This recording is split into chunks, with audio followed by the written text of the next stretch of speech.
Makeup, அதை அலங்காரத்தை வெளிக்காட்டுவதுங்கிறதுக்கு எதிரான ஒரு நடவடிக்கையை, விழிப்புணர்வு பிரச்சாரத்தை இங்கிருந்து இன்னைக்கு தொடங்கியிருக்கோம். உங்களோட சுஜூதில் துவா செய்யும்.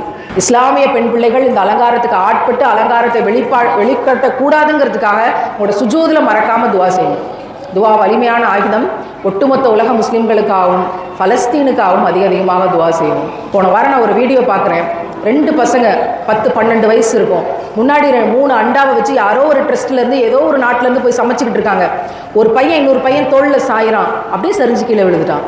பசியில் செத்து போனதுங்கிறத கண்ணு முன்னாடி பார்த்தது அப்போதான். சின்ன பிள்ளைகள் அனாதைகளாக்கப்பட்டாங்க, தாய் தகப்பன் இல்லை, பசியில் செத்து போனாங்க, மண்ணை அள்ளி திங்கிறாங்க. நம் பிள்ளைகளுக்கு பார்த்து பார்த்து ஊட்டிக்கொண்டு சாப்பிடலைன்னா குப்பையில் வீசி எறிந்து கொண்டிருக்கிற காலகட்டத்தில் எங்கோ ஒரு நாட்டில் எங்கோ ஒரு இடத்தில் பிள்ளைகள் மண்ணை திங்கிறாங்க. மனசு ஒட்டஞ்சு போச்சு. நம்ம என்ன செய்ய முடியும்? துவா செய்வோம். இங்கேருந்து அங்கே உணவு அனுப்ப முடியுமா தெரியல. அவங்க அனுப்புறதா நியத்து வச்சு இங்கே இருக்க ஏழைகளுக்கு உணவு கொடுப்போம். இப்படி தான் மனசு ஆற்றி கொண்டிருக்கோம். எனவே ஆடம்பர அலங்காரங்களில் இருந்து தவிர்த்து கொண்டு அந்த காசை சேமித்து மிச்சம் பிடிச்சி ஏழைகளுக்கு, ஏழை பிள்ளைகளுக்கு அப்படிங்கிறது உணவு கொடுக்குற பணியை செஞ்சாலே ஒரு பெரிய விஷயமா இருக்கும். அதனால் நிறைய சதக்கா செய்யுங்க, நிறைய தான தர்மங்கள் செய்யுங்க. இருக்கிறதுலேருந்து எடுத்து கொடுங்க. தீந்து போயிரும்னு நினைக்காதீங்க. இறைவன் திருக்குறானில் சொல்கிறான், 700 மடங்கு பெருக்கி தருவேன் அப்படி. அதை நம்பினா இறைவன் தருவான்.